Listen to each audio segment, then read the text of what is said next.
1971 war में जब पाकिस्तान के हिस्से को आपने बांग्लादेश में कन्वर्ट कर दिया, तो पाकिस्तान को यह समझ में आ गया कि भारत के साथ सीधे युद्ध में नहीं जीता जा सकता। तो जो उनकी पॉलिसी प्लानिंग के लोग थे इस्लामाबाद में, उन्होंने उस दिन से तय किया कि हम भारत से सीधे लड़ाई करेंगे नहीं और लो कॉस्ट वॉर करेंगे, जिसमें इन्वेस्टमेंट बहुत कम होगा, गेन ज्यादा होगा। और उस डॉक्ट्रिन का नाम रखा bleed India with 1000 cuts. Bharat को 1000 जख्म दो जो लगातार रिश्ते रहें। और उसके तहत बिना कुछ कहे उसने अपनी फॉरेन पॉलिसी का हिस्सा बनाया कि 4 आतंकवादियों को ट्रेन करो, भूखे नंगे मुसलमान जो पाकिस्तान में जिनके घरों में रोटी नहीं है उनके बच्चों को जिहाद समझाओ, 72 हूरों का ख्वाब दिखाओ, और जो सूरा नंबर 9 आयत नंबर 5 में लिखा है उसे रटाओ सुबह से शाम तक कि काफिर का कत्ल वाजिब है, उसका कत्ल करने के लिए तुम्हें कुछ भी करना पड़े, वो अल्लाह की राह में है।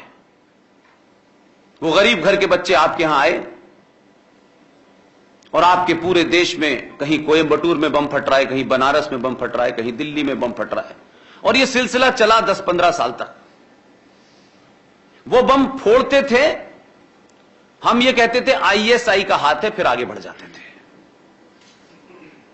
फिर कुछ मरहम पट्टी हुई, फिर कुछ दिन के बाद कुछ हो गया, फिर कुछ दिन के बाद कुछ हो गया, लगातार यह स्थिति रही। लेकिन हमारे समाज ने कैसे रेस्पॉन्ड करना चाहिए ताकि सरकारों पे दबाव बने, इसकी चिंता नहीं थी। क्योंकि हम तो कहते थे कि डिफेंस मिनिस्ट्री है ना इस काम के लिए। तो कोयंबटूर में बम रखने वाला कोई पाकिस्तानी था क्या? दिल्ली हाई कोर्ट के बाहर बम रखने वाला पाकिस्तानी था क्या?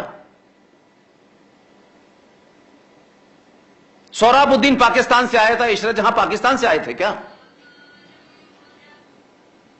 उन्होंने आप ही के देश के लोगों का इस्तेमाल किया, मरने वाला भी आपका, मारने वाला भी आपका, असला भी आपका, और पूरे देश की माइट को हिलाया।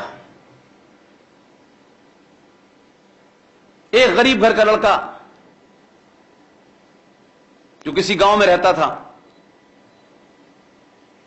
मैं बात के उसके घर तक गया देखने कहां रहता है वो, उसको भेज दिया तैयार करके, और आपके देश के अपने दलाल नेताओं, सत्ता पर बैठे चाटुकारों ने उस पूरे हमले को अंजाम दिया, क्योंकि आपको अपने देश में सत्ता पर काबिज होना था। 55,000 करोड़ एक दिन का नुकसान बॉम्बे में हुआ जब 26/11 हुआ। करने वाला जो था उसको हमने कई महीनों तक, क्योंकि दुनिया को हमको आदर्श दिखाना था कि हम कितने महान लोग हैं, कितने जुडिशियस लोग हैं, उसको पाला पोसा 2 साल तक, और फिर सजा सुनाई, फिर हमने फांसी दे दी। हम बहुत खुश हुए, और यह सिलसिला रुक नहीं रहा। लेकिन हमारी सोच लगातार इसी के इर्द गिर्द घूम रही है कि पेट्रोल 100 रुपए का हो गया है, जीएसटी में कितना फायदा होगा, सैलरी वाले की चिंता यह है कि इनकम टैक्स में कितनी छूट मिलेगी, और हजारों ग्रुप बना लिए हैं हमने, स्वार्थ से भरे हजारों ग्रुप बना लिए हैं। ये वाले हिंदू हैं, ये वाले हिंदू हैं, वो वाले हिंदू हैं, ये गंठी पहनते हैं, ये गंठी नहीं पहनते, ये टोपी लगाते हैं, ये नीले रंग का पहनते हैं, ये इतने बना लिए हैं हमने, और एक दूसरे के खिलाफ खड़ा हुआ है। और इस लंबे समय में हमने और हमारे नेताओं ने, हमारे बुद्धिजीवियों ने, और मैं उनका नाम नहीं लेना चाहता, जो चोगा पहन के सुबह से लेकर शाम तक कहां कहां घूमते हैं, यहां यात्रा वहां यात्रा, वो यात्रा, ये आश्रम वो आश्रम, उन्होंने भी झूठ बोला। जिस काम के लिए उन्हें सन्यास लेके वो गए थे, उन्होंने भी वो काम नहीं किया। उनकी कोशिश है कितना बड़ा आश्रम हो जाए, कितना बड़ा डोनेशन हो जाए, उनके अनुयायी क्या करें क्या ना करें, वो इस सेक्ट के हैं वो उस सेक्ट के हैं, सबके अपनी अपनी दुकानें हैं, लेकिन किसी के मूल में भारत राष्ट्र नहीं है। हम राष्ट्र की बात भी पार्ट टाइम तरीके से करते हैं। अब सब कुछ हो गया, चलो थोड़ा सा कुछ देश की बात कर लेते हैं। देश और राष्ट्र में क्या फर्क है, मेरे को कोई लेना देना नहीं है। और जब से राष्ट्रवादी सरकार बनी है तब से शायद हमने लगा कि अब तो हमें कोई काम ही नहीं, अब तो हमने बहुत ताकतवर लोग बैठा दिए, अब सब काम उनका है। तो रोज तीसरे दिन 10-12 लोग जो देश में, आप ये कानून बनवाइए, पुष्पेन जी जीडी बख्शी से कहिए ये करें, आरएसएन से ये करें, लेटे लेटे लोग बिस्तर से हमको मैसेज कर देते हैं कि अब आप जनसंख्या पे कानून बनवाइए, जैसे मोदी हमसे पूछ के ही काम करता है। हम उन्हें समय नहीं देना चाहते। हमारा बस चले तो हम रात के 8 बजे उनसे उम्मीद करें कि अमित शाह आए और पूछे कि आप सब ठीक ठाक हैं, दरवाजे पर ताला लगाए मैं जाऊं। हम ये उम्मीद करते हैं। हम ना शत्रु से सीखते हैं, ना दुनिया से सीखते हैं, ना आस पड़ोस से सीखते हैं। हम अपनी ही दुनिया में खोए हुए हैं। इसी देश में, इसी देश के नेताओं ने भगवा आतंकवाद, हिंदू आतंकवाद की कहानी गढ़ी, लेकिन किसी ने उस थ्योरी को समझने की कोशिश नहीं की। यह कहां से चली थी, कैसे चली थी, कोई मतलब नहीं है।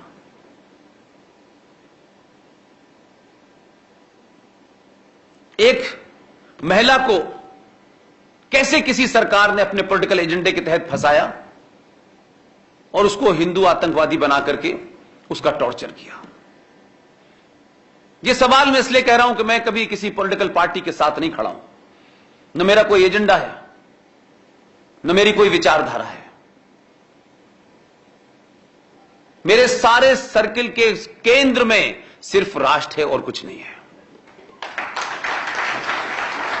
इसलिए मैं ये नहीं पूछता किसी से कि बड़ौदा में किसने बुलाया है, अहमदाबाद में किसने बुलाया है।